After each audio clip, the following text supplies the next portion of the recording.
Pozdravujem všetkých priaznivcov kurzového stávkovania a zodpovedného tipovania. Pondelok nás veľmi nepotešil, aj keď sme mali v Írsku už v 50. minúte stav 1-1, nakoniec sa nám vyhrať nepodarilo. Nevešajte hlavu, aj takéto je tipovanie a ako hovorí klasik, lobda je guľatá.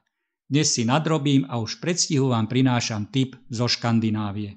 V stredu o 5. sa odohrá zaujímavé stretnutie vo fínskej prvej lige. Líder ligy VPS privíta štvrtý tím tabuľky KuPS Kuopio, mančaft, ktorý ostal ako jediný v lige neporazený. Formu má lepšiu VPS Vasa, motiváciu však majú oba tímy. VPS Vasa nastupuje do tohto zápasu nabudený dobrým výsledkom. Dokázali vyhrať na pôde HJK Helsinki 1-2. V 5 z posledných 6 zápasov VPS Vasa padli 3 a viac gólov.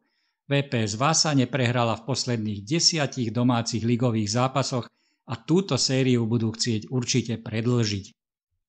KuPS Kuopio v poslednom zápase iba zremizoval doma 0-0 so 7. IF Gnistan. Z časti sklamanie, ale game model VPS vychádza zo skalopevnej obrany, keď im stačí strieľať málo gólov. V posledných 6 zápasoch KuPS strelili iba 7 gólov, čo je priemer 1,17 gólu na zápas. KuPS ostáva neporazený v posledných 13 ligových zápasoch vonku, čo je v skutku impozantná séria. Z posledných 6 vzájomných stretnutí vyhral VPS 2 zápasy, KuPS 4. V týchto zápasoch padlo do vedna 13 gólov, z toho 5 dalo VPS a 8 Kuopio. Je to priemer 2,17 gólu na zápas. Posledný vzájomný zápas skončil domácou výhrou KuPS 2-1. VPS Vasa je doma silné a budú sa snažiť predĺžiť sériu neporaziteľnosti na vlastnom trávniku. Na druhej strane stále neporazené Kuopio, navyše im to ide aj na ihriskách súperov.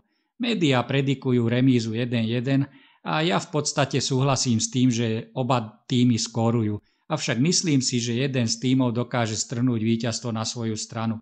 Aj bilancia vzájomných stretnutí podporuje tento môj predpoklad. Z tohto mi teda vychádza ako najlepší tip na gólový viac ako 2,5. V kurze okolo 2,25. Pod 2,10 nehrať.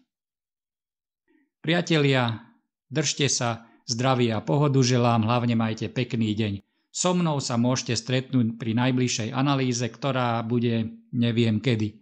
Zatiaľ čaute.